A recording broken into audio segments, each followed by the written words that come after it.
নমস্কার, আমি প্রতুতি রান্নাঘরে সবাইকে স্বাগত।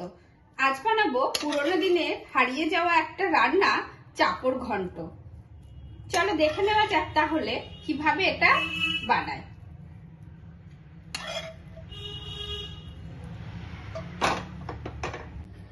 চাপড় ঘন্ট বানানোর জন্য এখানে আমি 1 কিলো ঝিঙে নিয়ে নিয়েছি আর নিয়েছি 3টে উচ্ছে। এগুলো এবার খুব পাতলা পাতলা করে কেটে নেবো। আর নিয়েছি মটরের ডাল, যেটা আমি এখানে 3 থেকে 4 ঘন্টা ভিজিয়ে রেখেছিলাম। তার মধ্যে নিয়ে নিয়েছি কিছুটা আদা আর কাঁচা লঙ্কা। এটা দিয়ে এবার খুব ভালোভাবে পেস্ট বানিয়ে নেব। এখানে আমি উচ্ছে আর ঝিঙেটা কেটে নিয়েছি। ঠিক এইভাবে পাতলা পাতলা করে কিন্তু এটা কেটে নিতে হবে। মোটা করে কাটলে কিন্তু এটা খেতে একদম ভালো লাগবে না, সেই জন্য এরকম পাতলা করে কেটে নিতে হবে। আর ডালটা আমি এখানে বেটে নিয়েছি, এবার লবণ দিয়ে একটু ভালোভাবে ফেটিয়ে নেব। এবার একটা প্যানে কিছুটা সর্ষের তেল গরম করে আমি ডালের বড়াগুলো ঠিক এইভাবে চ্যাপটা চ্যাপটা করে দিয়ে দেবো। এরকম পাতলা পাতলা করেই এটা করতে হবে। এটার জন্য ডিপ ফ্রাই করার কোনো দরকার নেই। ঠিক এইরকম পাতলা পাতলা করে বড়াগুলো করে নিতে হবে।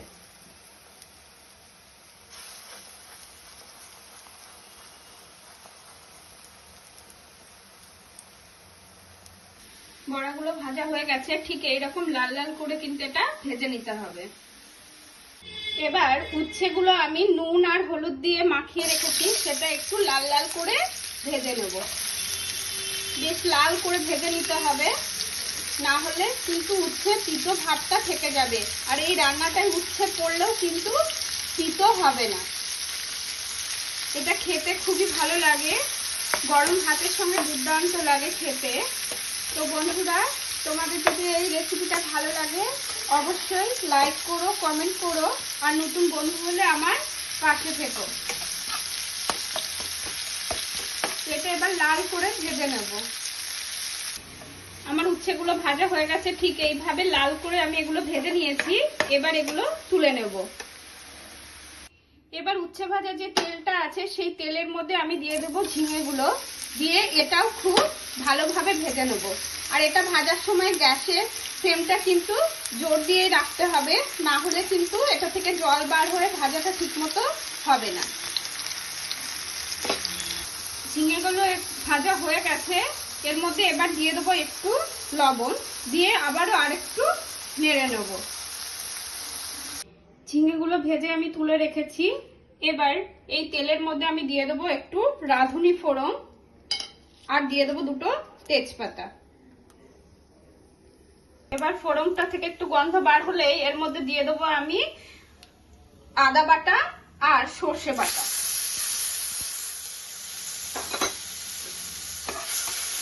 একটু নেড়ে নিয়ে এর মধ্যে দিয়ে দেবো সামান্য পরিমাণে জল। এই রান্নাটা কিন্তু জল পড়বে না, আমি শুধু মশলাটা মেশানোর জন্য জলটা দিলাম। এবার একে একে এর মধ্যে দিয়ে দেবো ভেজে রাখা ঝিঙে, উচ্ছে,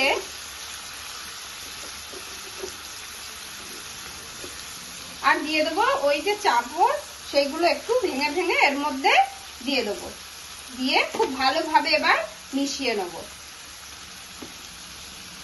আমার রান্নাটা কমপ্লিট হয়ে গেছে। এবার উপর থেকে একটু ঘি আমি ছড়িয়ে দেবো, দিয়ে নামিয়ে নেব।